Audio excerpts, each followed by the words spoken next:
Estamos llevando esta conferencia a miles y miles de personas que en este momento a través del internet la pueden sintonizar.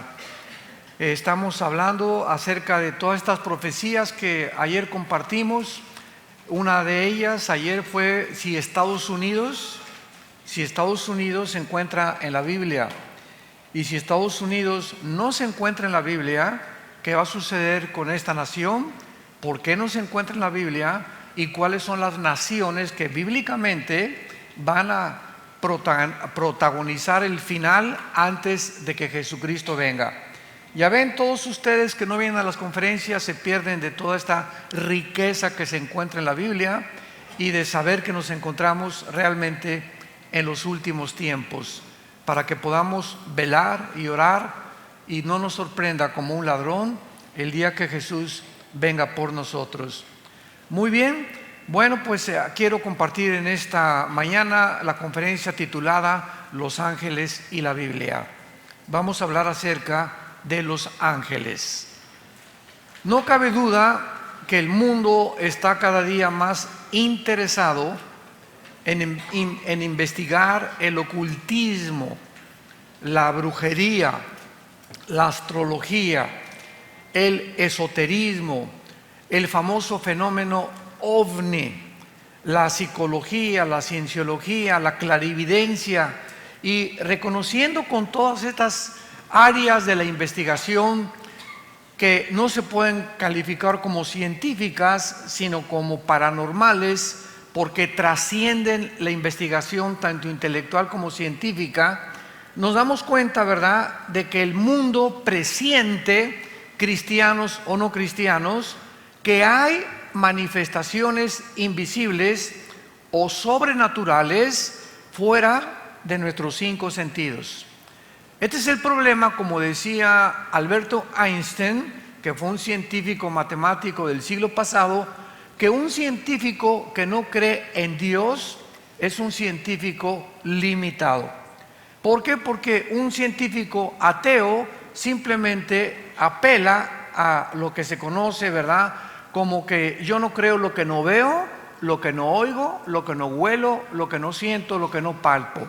Entonces se limitan a sus 5 sentidos y no pueden ellos aceptar que exista un mundo fuera del alcance de la percepción de nuestros 5 sentidos, que sin embargo es mucho más real, de acuerdo a la Biblia, que el mundo que nosotros física y terrenalmente estamos experimentando. Esta sensación se llama empirismo. ¿Quién es una persona empírica? Una persona atea. Repito, los que simplemente simplifican su investigación en lo que pueden alcanzar sus 5 sentidos. Sin embargo, en muchas universidades americanas ya no cristianas se está comenzando a impartir cursos de brujería y astrología. Imagínense nada más.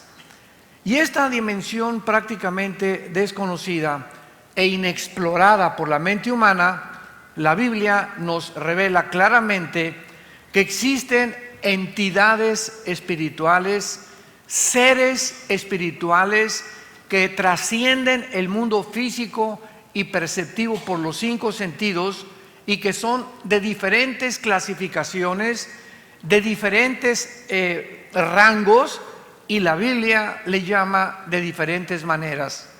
Una vez me preguntaron en un programa que si los cristianos estábamos en contra del fenómeno ovni, porque de acuerdo a esta persona con la cual yo tuve el debate, me demostró que científicamente hay videos, hay observaciones de astronautas, de pilotos altamente calificados y con una integridad profesional que no se puede discutir, que se han enfrentado con algo sin poder explicar en el espacio y con vehículos que pasan a una velocidad más del Mach 3 o Mach 2 increíblemente, y que realmente no pueden ser objeto de los seres humanos. Entonces yo le contesté a esta persona que los cristianos nunca negamos que el fenómeno ovni sea real, porque repito, hay videos, hay testimonios de personas íntegras que afirman que se han enfrentado con luces y con cosas inexplicables. Sin embargo, le contesté a esta persona que nosotros, aunque creemos en el fenómeno ovni, no le llamamos ovni, le llamamos OVI. No es objeto volador no identificado, sino que nosotros sabemos que detrás de muchos fenómenos que nos rodean se encuentran materializaciones de la energía satánica. En otras palabras, no es hasta que venimos a este libro que descubrimos que Lucifer, que se le conoce en la Biblia como el príncipe de las tinieblas, y que fue el nombre o es el nombre personal de él. Dios no creó al diablo. La palabra diablo significa el que calumnia o el que acusa. Ese es un título. Dios no creó a Satanás. Satanás significa en el hebreo Satán, el adversario o el enemigo. Entonces Lucifer fue un querubín, como lo vamos a ver, de una alta escuela y de un rango impresionante, que se rebeló contra Dios y arrastró a la tercera parte de los ángeles, que se les llama los ángeles caídos. Y estos ángeles, de acuerdo a la Biblia, se pueden materializar. Estos ángeles pueden tomar la forma de seres humanos. Y al mismo tiempo la Biblia habla de otro tipo de entidades espirituales que no son los ángeles, y que desgraciadamente muchos teólogos los han confundido con los demonios. Entonces, los demonios no son ángeles, ni los ángeles son demonios. Los demonios son completamente diferentes a los ángeles. ¿Por qué? Porque los demonios, de acuerdo a Jesucristo, son entidades o espíritus que en algún tiempo del pasado tuvieron cuerpos como tú y como yo. Y estos cuerpos, estos seres espirituales, los perdieron. Entonces la Biblia nos revela, por las palabras de Jesucristo, que estos espíritus andan buscando descansar en cuerpos humanos o en cuerpos de animales. Se pueden meter a un perro, a un perico, a un león, a un gato, etcétera, etcétera, y pueden entrar también a personas humanas. Cuando Cristo hace su aparición en el escenario terrenal mundial, vemos en los 4 evangelios que lo primero que hace Jesucristo es desatar una guerra contra estas entidades espirituales.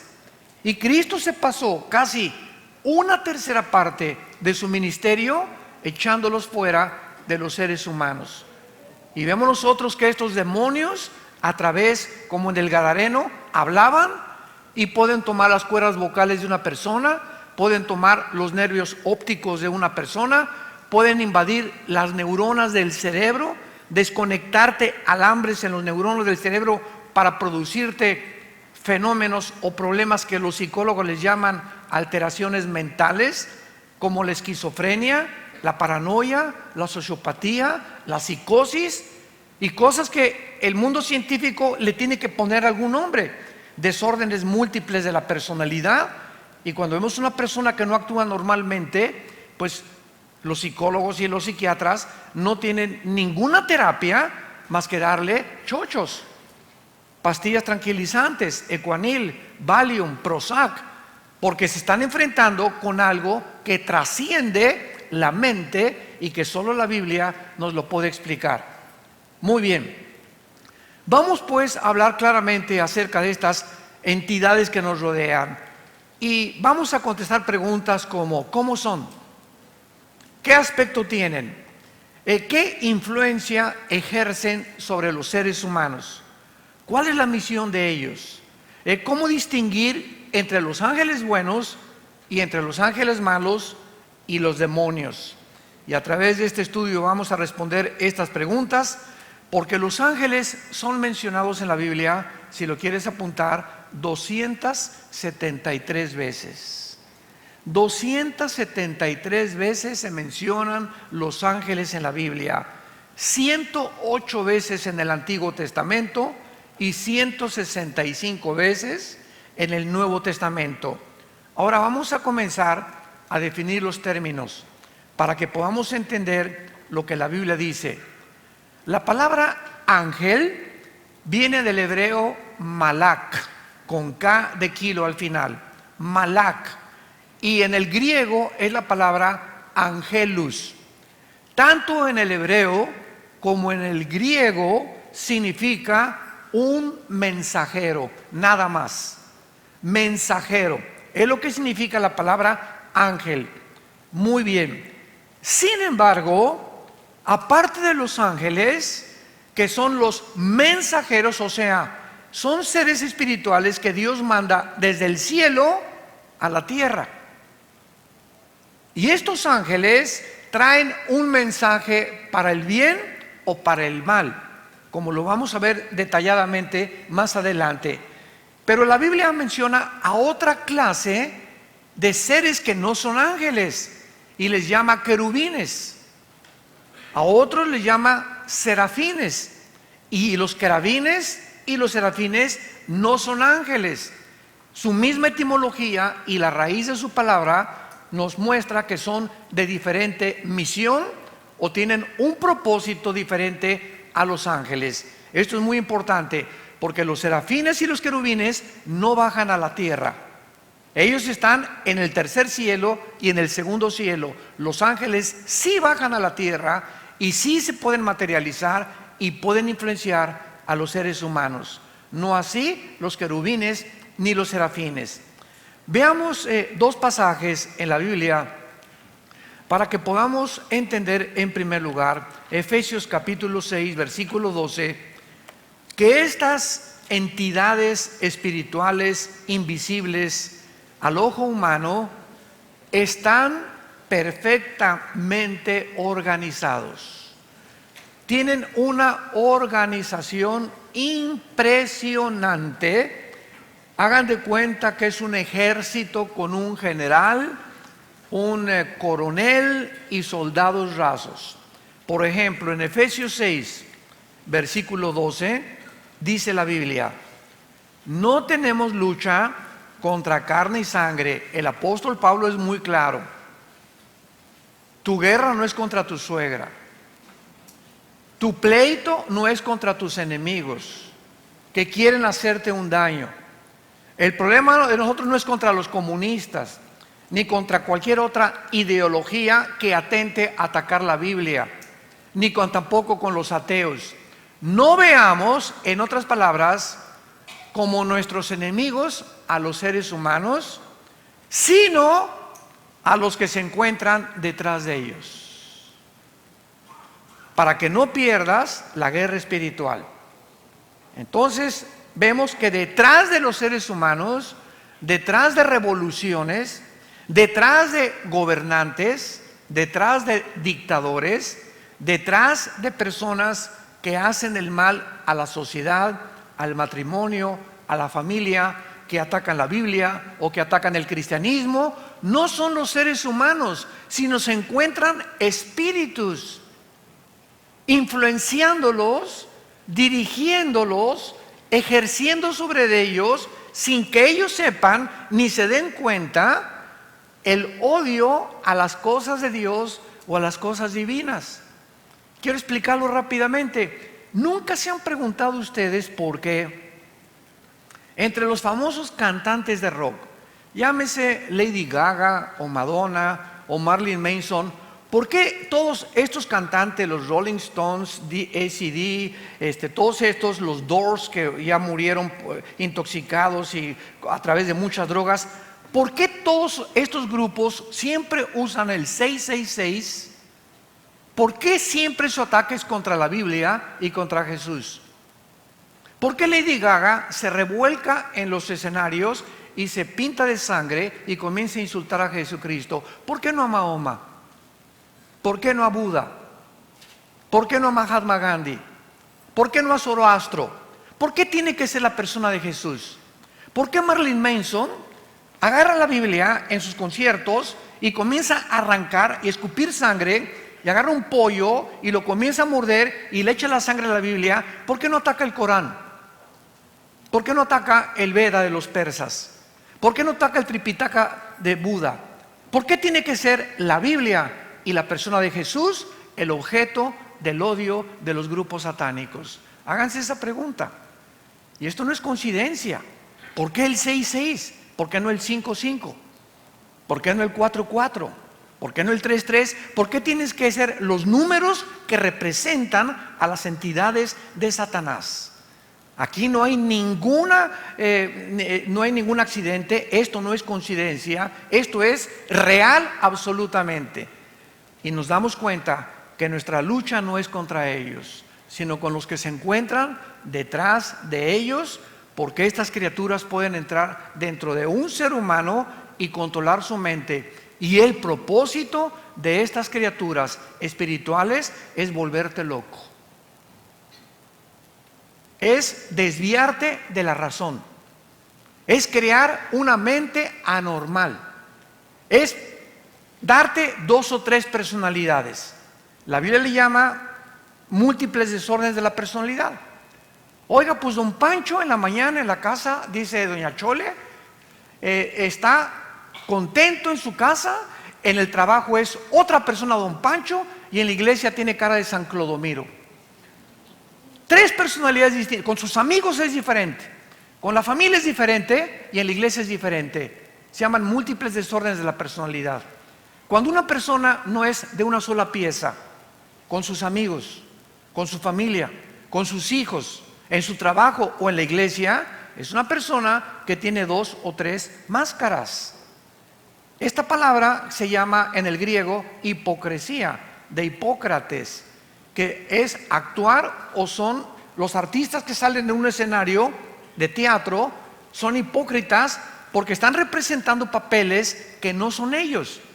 Los actores, un actor es un hipócrita, no en el sentido malo de la palabra, en el sentido que está representando etimológicamente una personalidad que no es él. Si yo me disfrazo de Benito Juárez y represento a Benito Juárez, en el griego soy un Hipócrates, o sea, represento a alguien que yo no soy, para que pueda la gente comprender cómo actuaba este expresidente mexicano. Es un ejemplo nada más. Entonces, hay personas que tienen 3 personalidades, hasta 5 personalidades. Entonces nos damos cuenta que cuando una persona no es de una sola pieza y no tiene una personalidad integrada, es una persona que está siendo afectada por alguna influencia mental que le está desarrollando algo de lo que no es. Y este caso lo vemos hoy en el siglo XXI más que en cualquier otra época de la humanidad, con la famosa ideología de género. ¿Qué es la ideología de género? Es una ideología anticientífica, antipsicológica, antigenética, antianatómica, antibiológica, donde una persona dice yo no soy hombre, una mujer dice yo no soy mujer, soy otra persona de lo que Dios me hizo, negando su biología y sus cromosomas. Las mujeres el XX y el hombre que tiene la cromosoma Y. Cuando una persona llega a ese punto de negar su propio género, tú sabes que esa persona está influenciada por entidades espirituales. Porque el problema de esa persona no es físico, el problema de esa persona es mental. ¿Quién le desatornilló y le aflojó ese tornillo? Para confundirla y robarle su identidad, Satanás. Y cuando nosotros sabemos realmente el origen de lo que está pasando, podemos ayudar a la gente. Hace poco mi esposo y yo casi queríamos llorar. Oímos el testimonio de un ex comentarista de televisión muy famoso que confesó que después de 20 años de ser homosexual, Cristo lo había ganado y dejaba el homosexualismo. Y las comentaristas de televisión lo atacaron diciéndole: ¿cómo es posible que hayas traicionado al movimiento LGTB? Imagínense nada más. En lugar de estar contentos que regresó a la normalidad, lo agredieron y, como él dice, ahora me persiguen y ahora ellos me odian. Porque ahora soy normal. Así de loco está el mundo. Virgen de la Macarena. Así de loco está la sociedad. donde debemos darle gracias a Dios para poder ayudarlos, porque su problema es mental. Es un problema de confusión de identidad nada más. Y el único que los puede rescatar y salvar es Jesús y la sangre de Cristo. Pero la ignorancia del mundo se aferran al pecado y se aferran a que una persona permanezca de esta manera. No tenemos lucha contra sangre y carne. Ahora lo entendemos. Efesios 6:12. Sino contra quién? Principados. 1, 2. Potestades. 3. Gobernadores de las tinieblas. Y 4. Contra huestes espirituales de maldad. En Acapulco dice. En las regiones. O sea que todas estas entidades están operando alrededor de nosotros en la atmósfera. ¿Cómo sabemos que es de la atmósfera? Porque en Efesios capítulo 2, versículo 2, a Satanás se le llama el príncipe de la potestad del aire. Y esta palabra aera del griego significa de la atmósfera hacia abajo. ¿Para qué quieren actuar ellos fuera de la atmósfera? Pues no hay nada. Entonces, de la atmósfera hacia abajo es donde Dios cubrió el mundo con hidrógeno, helio, oxígeno, para producir el gas que le llamamos aire nosotros y respirar, y nuestros pulmones pueden vivir bajo la atmósfera. Me voy a la luna, ya no puedo sobrevivir porque no hay la combinación perfecta de los gases que Dios hizo para que tú y yo respiráramos. Entonces, estas entidades operan de la atmósfera hacia abajo para tratar, vuelvo a repetir, de llevar al hombre a la locura, de producirte una mente anormal. Y las personas que acaban en un hospital psiquiátrico, sígueme con mucho cuidado, son personas que nunca arreglaron su pasado. Son personas que algún pecado del pasado nunca lo arreglaron. Y cuando nosotros no arreglamos nuestra vida de pecado con Dios, comenzamos a desajustarnos y a perder nuestra identidad. Comenzamos a actuar anormalmente. Y tienes que acabar con tequila y con borrachera para ahogar tu realidad, y por tratar autodestructiva, o con pastillas tranquilizantes, o buscando ayuda con Walter Mercado, y metiéndote aquí, metiéndote allá, o en la brujería, o en el ocultismo, etcétera, etcétera. En la desesperación del ser humano buscamos la ayuda fuera de Dios. Dice los Salmos: ¿de dónde vendrá mi socorro? Mi socorro viene de Jehová, que hizo los cielos y la tierra. No volteamos a ver a nuestro Creador, que es el único que nos puede ajustar y apretar los tornillos que mis padres también, o mis maestros, o mi consejo, o me violaron de niño, o me violaron en la juventud. Dios es el único que puede reparar la mente. Ningún ser humano se puede meter a cambiar la conducta de un ser humano más que la sangre de Cristo. Muy bien, veamos otro pasaje aquí en Colosenses. Denle la vuelta a Efesios, sigue Filipenses y luego Colosenses. No se va a ir hasta el Éxodo. Y dice Colosenses capítulo 1, versículo 15 en adelante. Colosenses 1:15. Él está hablando de Jesús. Él es la imagen del Dios invisible, el primogénito de toda creación, porque en Él fueron creadas todas las cosas, las que hay en los cielos, las que hay en la tierra, visibles e invisibles, sean tronos, dominios, principados, potestades. Todo fue creado por medio de Él y para Él. Y Él es antes de todas las cosas, y todas las cosas en Él subsisten. Pablo en Colosenses nos da otra perspectiva del mundo espiritual. Y aquí nos habla de tronos. ¿Qué es un trono? Es el lugar donde se sienta un gobernante para gobernar. Y si hay un trono, es un rey. Y si hay un rey, tiene que tener súbditos, personas que le sirvan. Dominios son dominios que ejercen control sobre lugares geográficos del mundo. Principados son aquellos que funcionan como asesores de Lucifer. Un principado es un príncipe, es el que está antes del rey. Se muere el rey y el príncipe sube a la corona. Entonces, de la misma forma que en el mundo que vivimos hay una organización, México tiene un gobierno, Estados Unidos tiene un gobierno, unos democráticos, otros comunistas, socialistas, monarquías, etcétera, etcétera. Pero el mundo está organizado en gobiernos con dictadores o con reyes o con zares o con presidentes o con primeros ministros, pero tenemos una organización. En la familia está el papá, la mamá, los hijos en la escuela, el director de la escuela, los maestros. En todos lados se necesita organización y ¿qué más? Disciplina.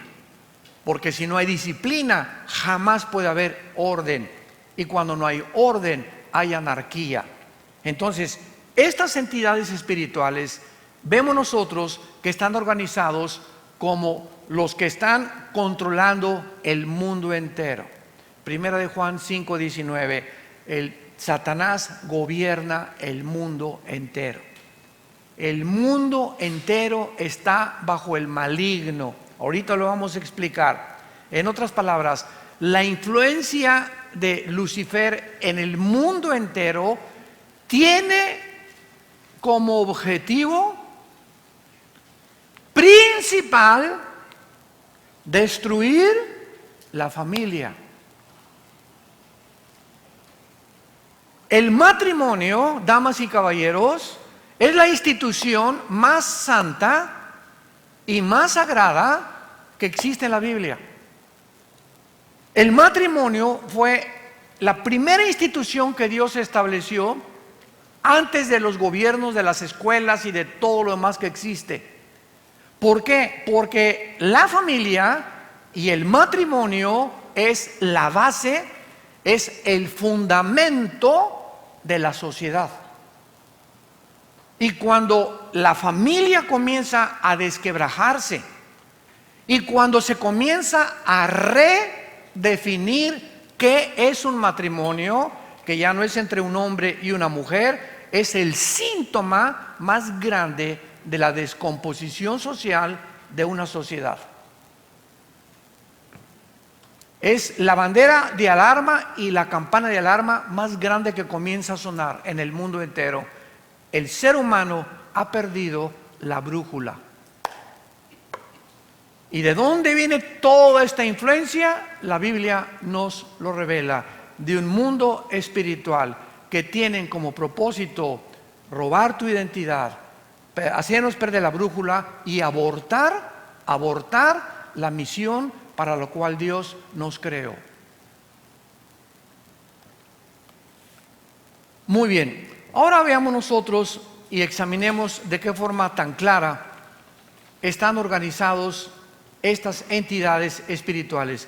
Comencemos ahorita con los que están sirviendo a Dios y veamos a los querubines. La palabra querubín significa en el griego, en el hebreo, kruv, K-R-U-W-B de bueno, kruv. La palabra querubín significa los que alaban, los que adoran, los que bendicen. Ese es el significado de la palabra querubín. Muy bien, en la Biblia los querubines están relacionados con la santidad de Dios. Cuando Adán y Eva pecaron, Dios agarró a la primera pareja humana y los sacó del huerto del Edén.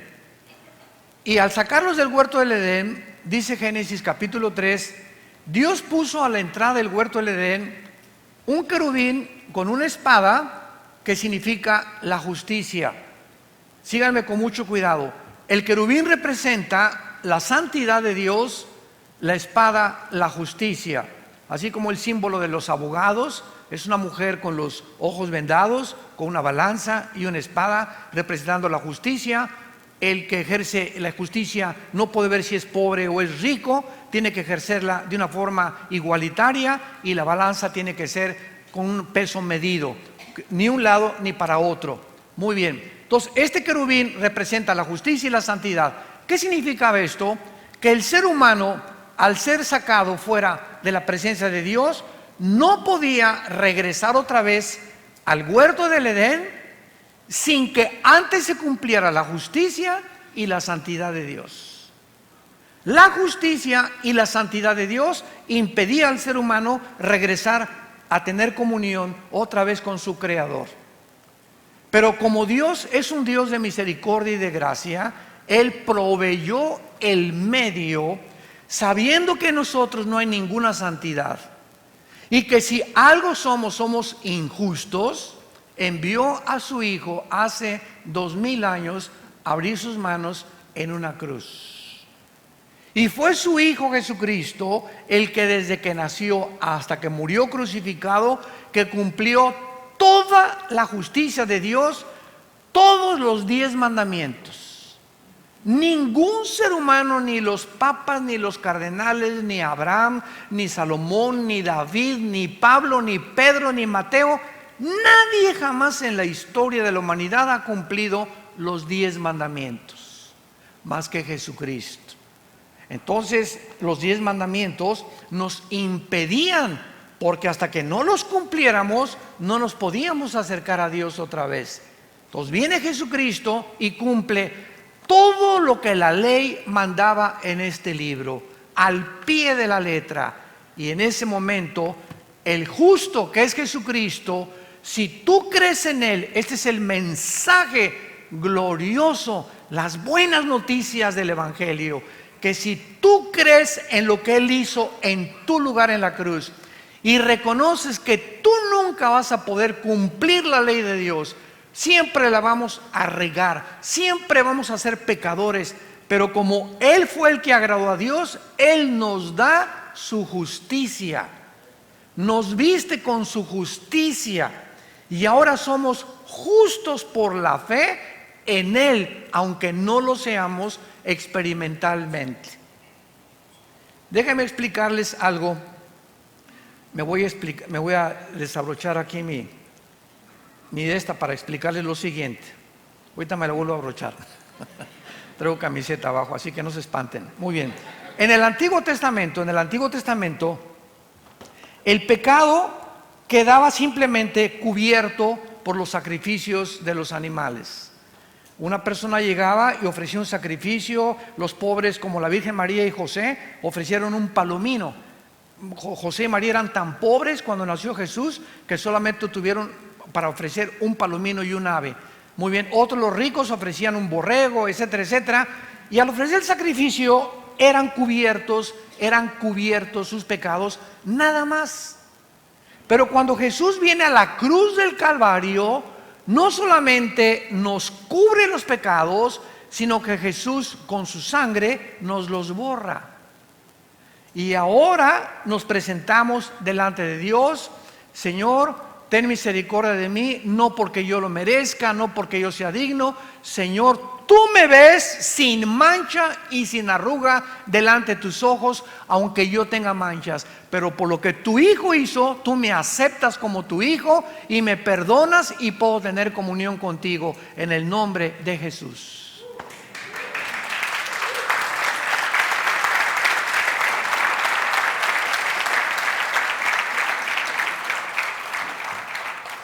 Si no entendemos el Evangelio, no podemos ganar las almas, ni entender lo que hizo Dios en la cruz en nuestro lugar. Una vez me preguntaron, ¿hay alguna palabra en la Biblia que sea y que no aparezca en ninguna religión? Cuando me dijeron, ¿cómo puedes definir el cristianismo con una sola palabra? Simplemente les contesté, la gracia. La palabra gracia no aparece en los Vedas, no aparece en el Islam, no aparece en el hinduismo, no aparece en ninguna religión. Hasta que venimos a la Biblia, nos enfrentamos con la palabra gracia.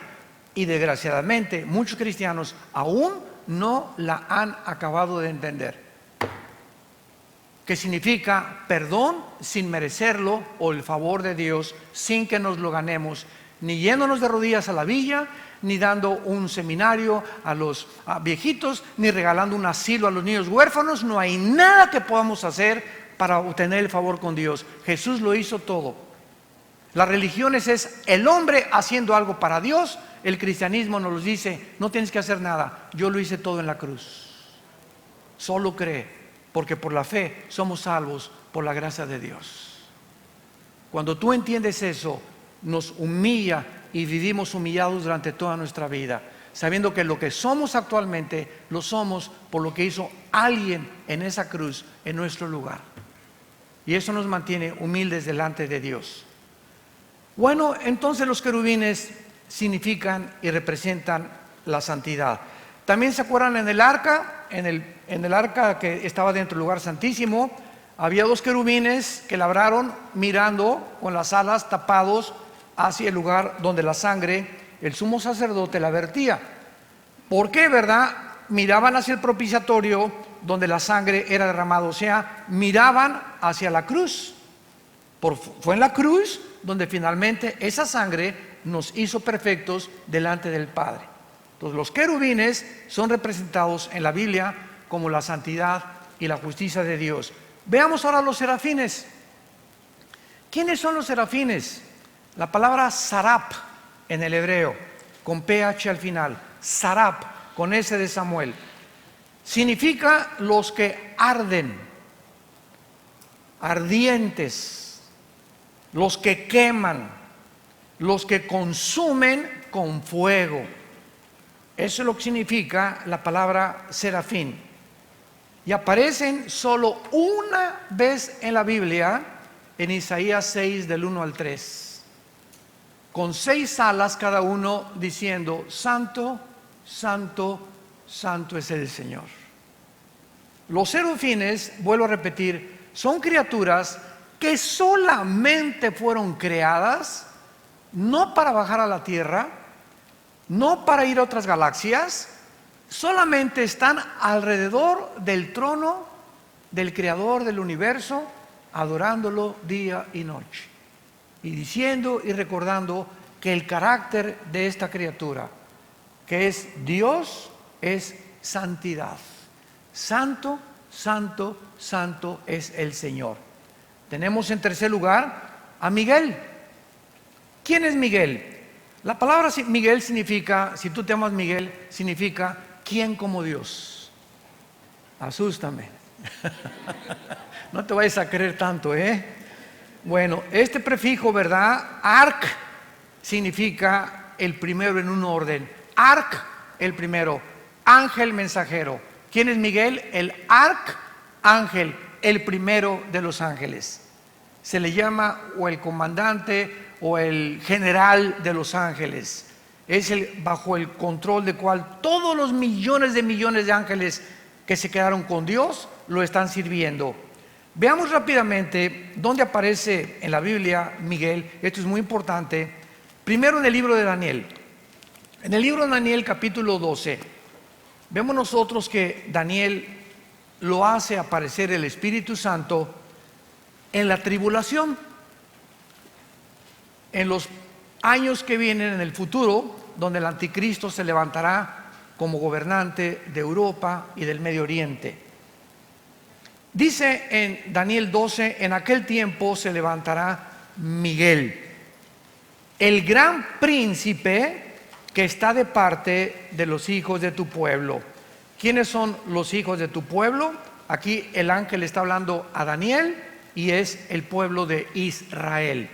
Entonces Miguel, de una forma sobrenatural, es el que ha impedido que el grupo Hezbollah, que el grupo Hamas, que los grupos terroristas alrededor de Israel hayan expulsado a Israel o los hayan acabado desde que llegaron en 1948, porque él ha impedido con sus ángeles que se cumpla la palabra, que la palabra de Dios no sea impelida. Entonces Miguel es el defensor de la nación de Israel en el mundo espiritual. Ahora veamos nosotros la otra parte en el libro de Judas.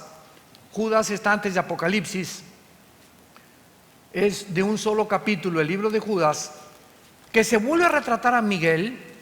3 veces se presenta a Miguel en la Biblia, y dice en el versículo de Judas, ¿de qué forma? Versículo 9: cuando el arcángel Miguel contendía con el diablo, disputando con él por el cuerpo de Moisés, no se atrevió a proferir juicio de maldición contra él, sino que le dijo: el Señor te reprenda. Es una revelación muy profunda y muy misteriosa. Aquí aparece el diablo en el mundo buscando a dónde Dios enterró a Moisés. ¿Se acuerdan ustedes en el libro de Deuteronomio, cuando Dios le dice a Moisés: no vas a pasar a la tierra de Canaán, solamente la vas a ver desde lejos?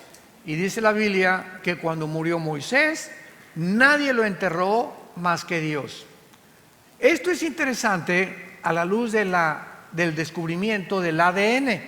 En 1954, apenas el siglo pasado, los doctores Crick y Watson se les dio el premio Nobel de Medicina porque descubrieron el ácido desoxirribonucleico, que se traduce con el ADN, en inglés el DNA. ¿Qué cosa es el ADN? Es un software en el idioma cibernético. Es un código genético que tú y yo tenemos desde que nacemos, que contiene información. Si yo agarro un disco y lo meto a una computadora, me aparece un programa, ¿ok?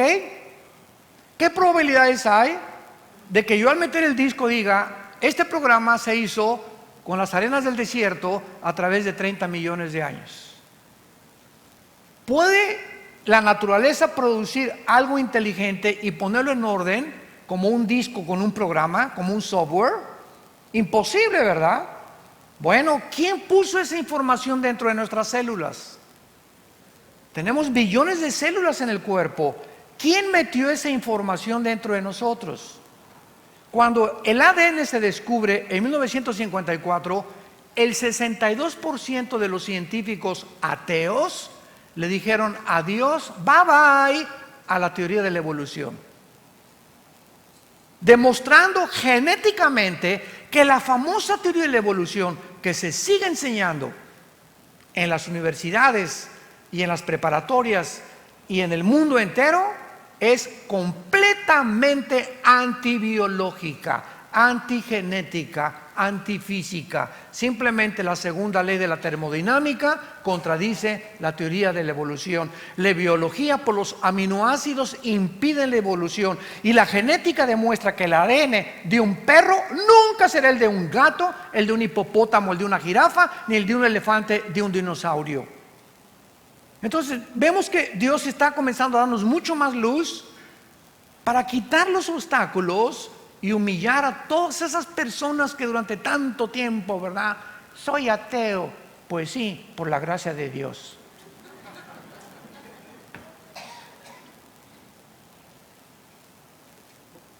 Y finalmente Miguel aparece en Apocalipsis 12, del 7 al 12, en la batalla final contra Satanás y los ángeles de Satanás, derribándolos para ya ganar y limpiar el cielo antes de que Jesucristo regrese a la tierra.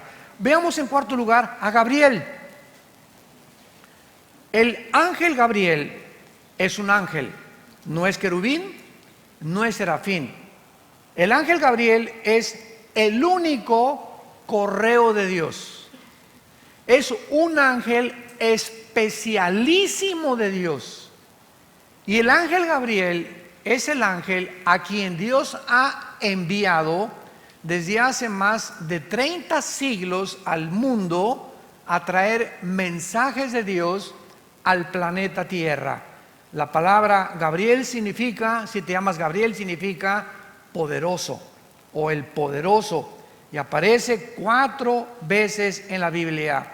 En primer lugar, vamos a mencionarlo rápido, Daniel 9, 20 al 23, cuando Dios manda un mensaje al mundo con Gabriel para Daniel.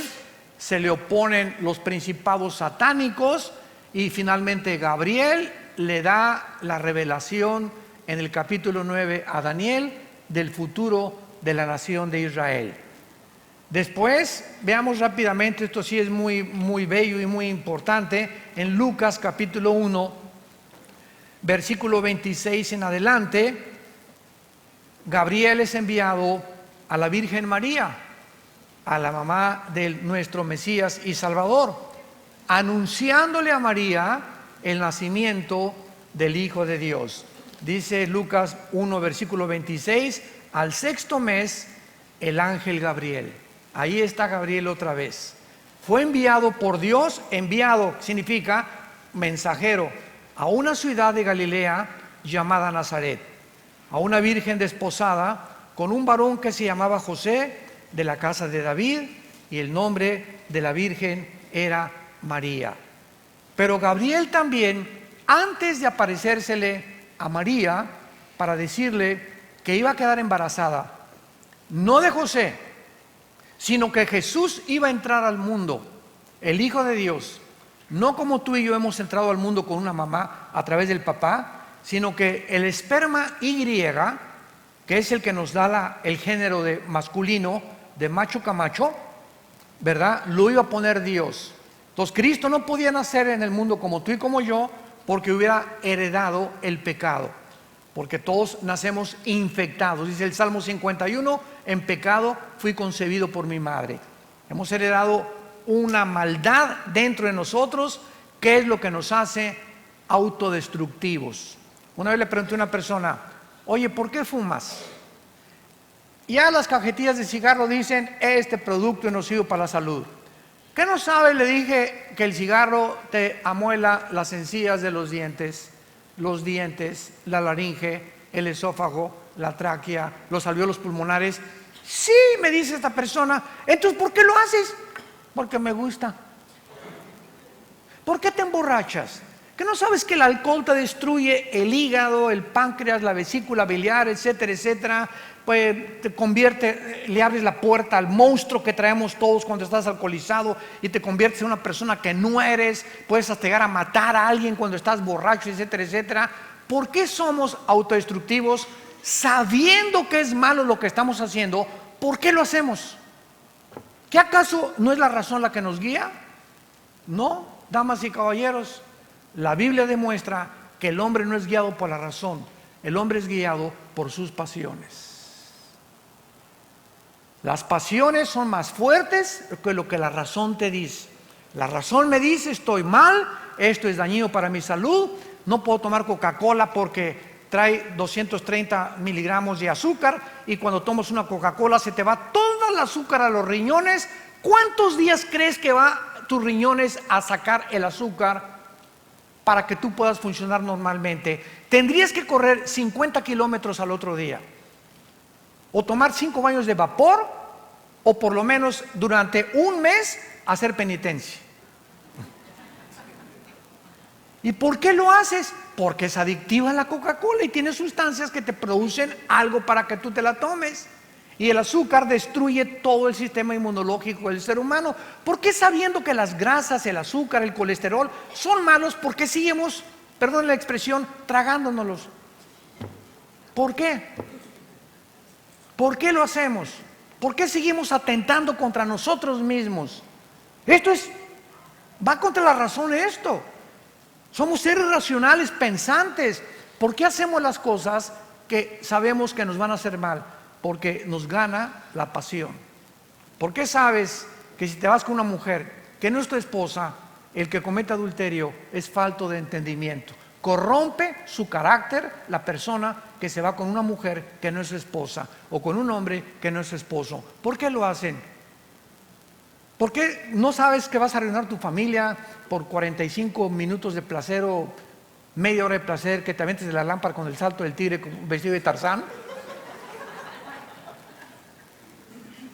¿Por qué hacemos eso? Simplemente, vuelvo a repetir, la Biblia, el diagnóstico que la Biblia tiene razón. Somos autodestructivos, y a eso vino Jesucristo, a ajustar esta autodestrucción y hacernos funcionar como personas normales. Y no vas a poder lograrlo hasta que Cristo entre a tu vida como tu Señor y como tu Salvador. Y finalmente tenemos al ángel del abismo. En Apocalipsis capítulo 9 es el otro ángel que se menciona en la Biblia, que se encuentra en la prisión en el centro de la tierra, cuidando a los demonios. Dice Apocalipsis 9, versículo 11: y tienen por rey al ángel del abismo, cuyo nombre, vean, hasta el nombre se nos da, se llama Abadón, y en griego Apolión, que significa el destructor. Este ángel que está en el centro de la tierra, en el abismo, está destinado a ser libre en los 7 años de la tribulación y atormentar a la gente durante 5 meses con una plaga como ustedes no se pueden imaginar. La Biblia es muy clara respecto al mundo espiritual. Estamos rodeados de ángeles, serafines, querubines, mensajeros de Dios y demonios también. Esta es la razón por la cual, como no podemos verlos, ellos tienen la capacidad de hacerse visibles. Nosotros no podemos ver lo invisible. Ellos sí. Estamos completamente descalificados para luchar contra ellos. Es normal. Como puedes luchar con un enemigo que no ves. Esta es la razón por la cual Dios en la Biblia nos dice: les envío al Espíritu Santo. Y el Espíritu Santo, al entrar a nuestra vida y conectarnos con la Biblia, porque es el conector con la Biblia, sin el Espíritu Santo yo no puedo, aunque tenga 5 doctorados y sea maestro en ciencias políticas y sea maestro en literatura, por más inteligente y capaz que seas, si tú no tienes al Espíritu Santo, vas a chocar contra el mensaje de Dios, porque esta Biblia es espiritual, revelada a mi espíritu, no a mi mente ni a mi intelecto. Por eso el hombre natural dice que es locura. Oye, la Biblia, y hay genocidio, y los cananitas, y pura sangre. ¿Por qué habla así la gente? Los comentaristas, los artistas, los deportistas, porque no la entienden. ¿Y por qué no la entienden? Porque no tienen al Espíritu de Dios. Y cuando invitas a Cristo, entra a tu vida el Espíritu de Dios y nos destapa la calabaza que tenemos aquí adentro. Nos baja las persianas, nos descubre completamente un mundo que ni nos imaginábamos que era más real que este. Y comenzamos a ver cosas que ojos no han visto, a oír cosas que oídos no habían oído, cosas que suben al corazón que nunca te imaginaste que existían, y comenzamos a caminar en el mundo espiritual. Y el Espíritu Santo nos dice cómo protegernos del mundo espiritual, cómo proteger nuestro matrimonio, cómo proteger a nuestros hijos, cómo proteger tu trabajo, cómo proteger tus inversiones, cómo proteger tu dinero. Para eso vino el Señor, para darnos una vida y una vida en abundancia. Te damos gracias por tu palabra, Señor, en esta mañana.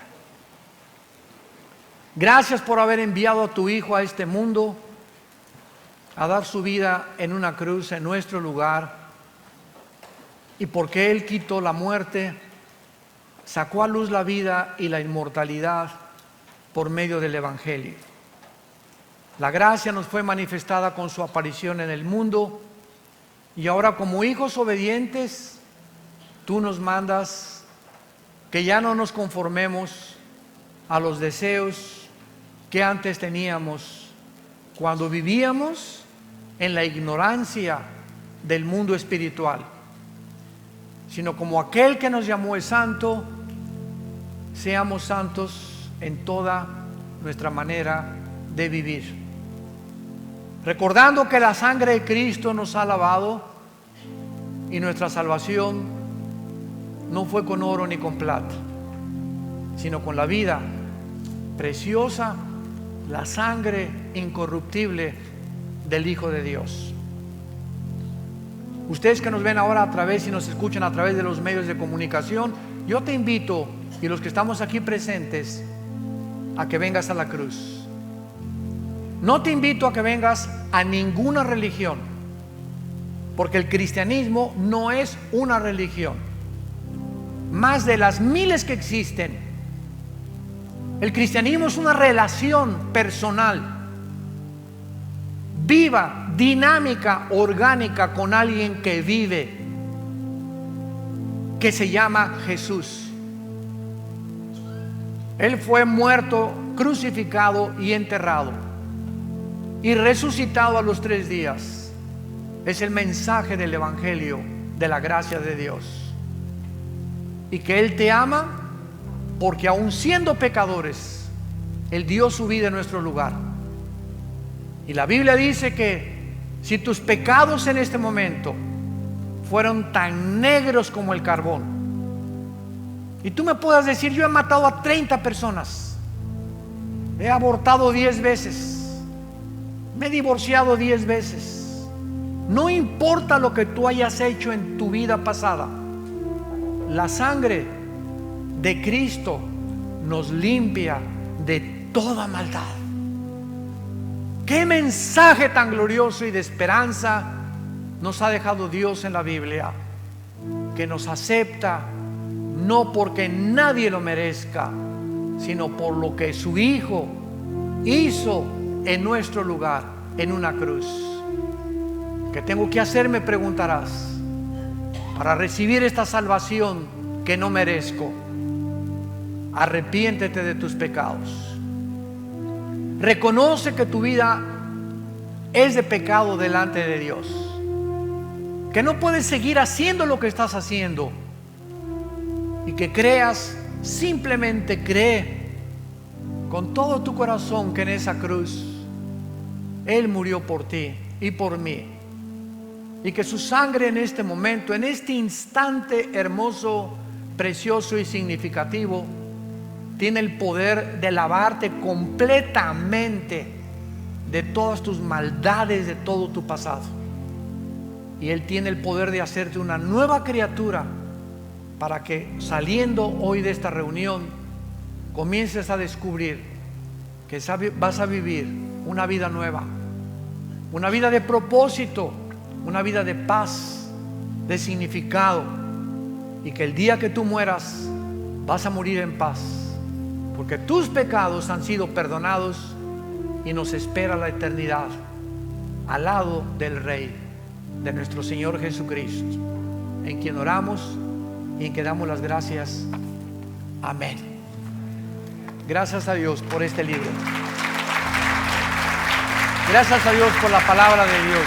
Gracias a Dios por la Biblia.